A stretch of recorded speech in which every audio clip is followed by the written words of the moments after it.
Welcome back to Taj's Garden. I'm the gardening realtor. If you're new here, I'm glad you're here, and if you're returning, welcome back.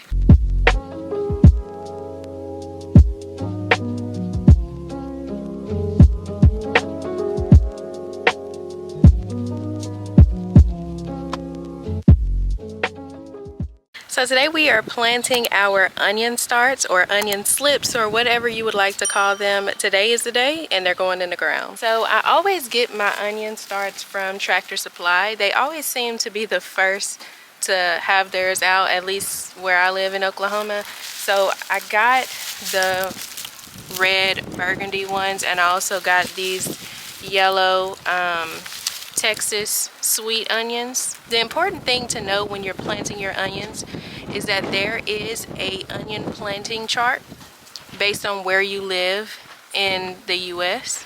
I'm only speaking specifically for the US. I can't speak globally, but in the US there is a onion planting chart where it shows you what type of onions you can be planting based on your day length. In my area, I am strategically placed in the intermediate day category for onion day length. However, I have not ever had good success growing intermediate day onions, so I have decided that I will stick with short day because I always get the biggest bulbs and the healthiest onions when I plant short day. So onion starts are just simply bulb onions that someone has started from seed and they pulled them up before they can get the chance to actually turn to a bulb. So they sell these onion starts at the store so that home gardeners can actually purchase them and get a head start on onions if you did not start from seed. I personally start from seed, and I also start from onion starts. And then I usually harvest my onions that I started from seed in the fall, and I harvest these onion starts in the summer.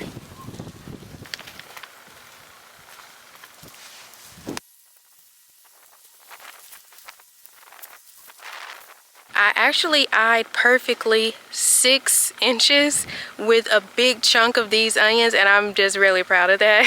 That's just a little something that I felt like I could brag about. Eyeing exactly 6 inches. Nothing more, nothing less. Exactly 6 inches. That's a flex. The reason I left a space by the trellis is because I want to have enough room for me to plant cucumbers, beans, or more peas, whichever one I decide to plant. But I do plan on planting something on this trellis. And you want to make sure that you plant these onions at least with 3 inches on either side of it so that it can give enough room for it to bulb up. So I like to build somewhat of a trench in between each row. And I actually should have did this before, but I'm gonna go ahead and do it now.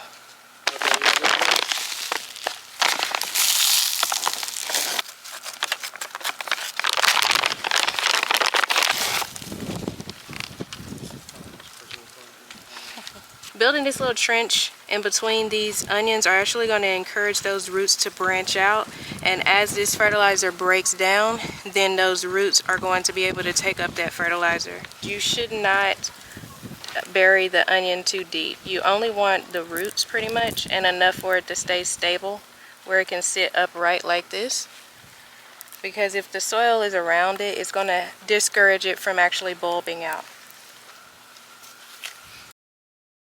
It's kind of frustrating when you live in a state that is super windy and you have to plant these where they are very shallow. You have to come out multiple times just to check it, and eventually it's going to take root. Once it takes root, you don't really have to worry about it, the wind blowing it over. But until then, just keep an eye on it. The right thing would have been to actually go in and make those trenches early on before you even put the onions in there, but I'm gonna go in and just make a trench and try to be very gentle with the onions. If it falls out, of course, you know, it's most likely going to because it hasn't rooted yet. Just fix it. I'm gonna go through and fertilize it with the tomato and veg organic fertilizer, bone meal, and worm castings.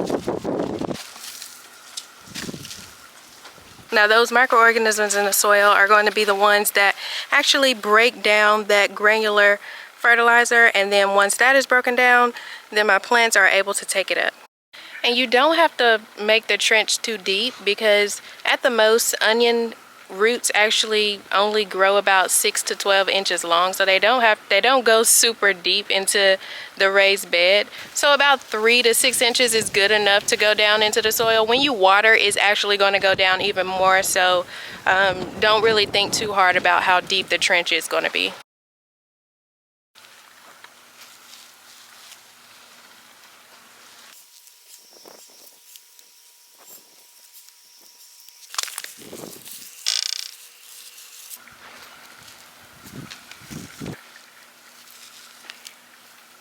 So to understand what fertilizer your actual vegetable needs, you need to understand how it grows. So onion starts off growing like grass. They need nitrogen to begin with, and then once it starts to get prepared to grow the bulb, it's going to search for that phosphorus and potassium, because that's actually going to be the fruit side of the onion growth.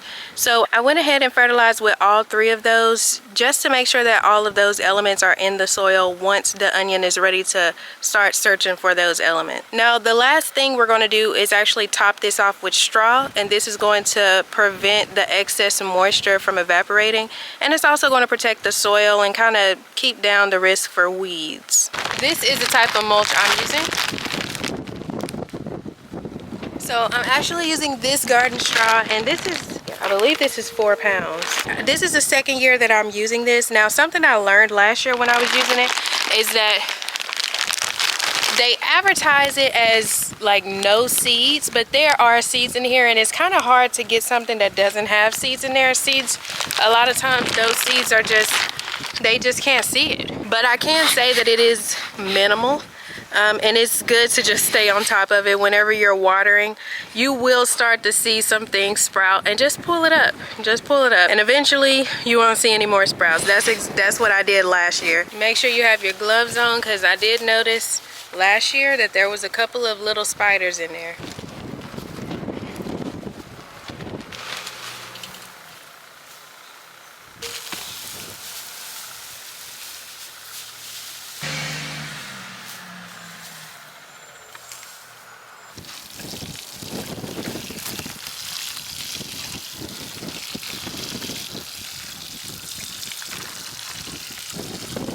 That is it. The reason I did not go ahead and top it with compost is because I already put raised bed mix in there, and that raised bed mix that I put in there already has a portion of compost in it, along with earthworm castings and a bunch of other organic things that are really good for just making sure that they have enough nutrients to uptake. On top of that, I added some organic fertilizer that's going to break down later on after the nutrients that was in the raised bed mix have already been uptaken. Onions don't really need a ton of nutrients. They're not heavy feeders as opposed to things like tomatoes. So if you purchased a bunch of compost or you made a bunch of compost, try to save that compost for other things like cabbage, broccoli, tomatoes, peppers. They would really appreciate it. So I am slowly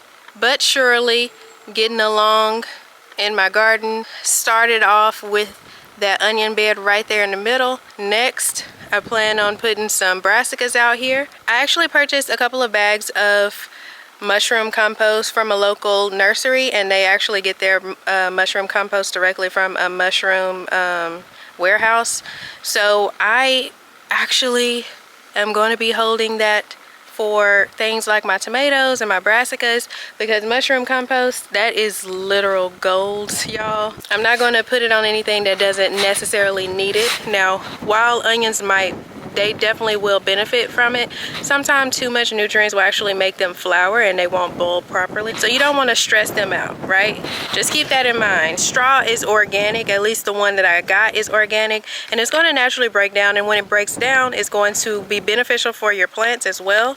You don't want to get something like rubber mulch or dyed mulch, because that is toxic whenever it breaks down, and rubber mulch, whenever it melts during the summer, it is highly toxic. You don't want that in your garden at all. If I can't find straw, then I will definitely go over to some wood chips, but just not dyed. And after planting all of our onions in this bed, I still have a good amount of onions. This is our yellow variety and this is our red variety. So I'm gonna find somewhere else to plant these. I'm not sure which bed. I definitely don't want to plant it directly across here. I'm planning on planting peppers in this bed. I think I might plant them in one of those beds and then have 2 of them flowers and then 1 onions. I'm not quite sure yet. Or maybe I will plant it in that raised bed over there. I don't know. Or I could plant it in a grow bag. I'm not quite sure yet. Things always change. I actually still have an onion growing here from last year. This is crazy. I forgot all about this. Now, I actually started this one from seed and I haven't watered it in months. So there's no wonder it hasn't bulbed really big, but it's still growing. It looks like it ended up, maybe this is another one, dying or drying up during the winter and it's starting to come back out. These are also some plants that I just left there. This one ended up going to flower. Let me know down in the comments where you think I should put the rest of those onions. That concludes our video. You want to make sure that you leave 3 inches of space on both sides of your onions.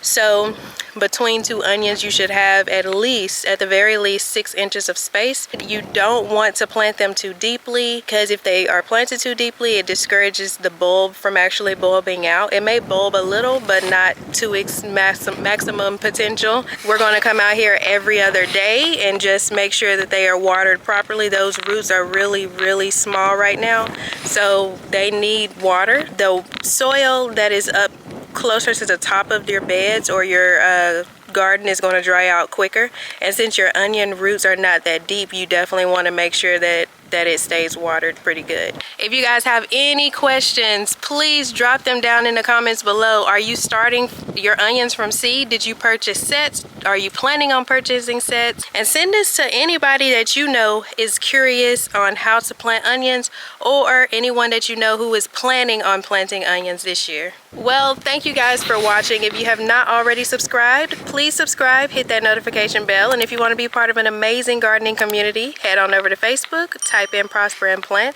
and if you can't find it when you type it in, I also have the link down in the description below. Hit join and I'll see you over there.